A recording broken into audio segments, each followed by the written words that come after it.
72-এর সংবিধানের মধ্যে কি পাইছে বিএনপি, এটা রাখাই লাগবি।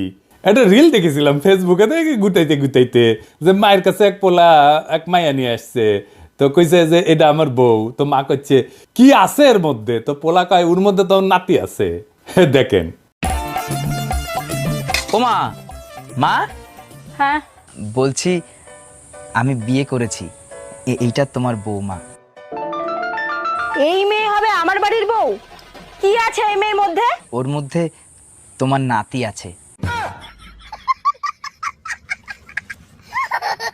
ইনকা ওই 72-এর সংবিধানের মধ্যে কি আছে দেখি, কোন ভালোবাসায় বিএনপি কি ঢুকাইছে এর মধ্যে, হাঙ্গারে দেখা দরকার, তাই না? আসেন দেখি। বিএনপি 72-এর সংবিধান থাকুক, এটা তো চায়, তাই না? তো মির্জা আব্বাস কইছে যে ওনার নাকি কষ্ট লাগে এই সংবিধানকে যখন বাদ দেওয়া লাগে। শহীদের রক্তের দিয়ে লেখা যে সংবিধান, সেই সংবিধানকে যখন কবর দেওয়ার কথা বলা হয় তখন কিন্তু আমাদের কষ্ট লাগে।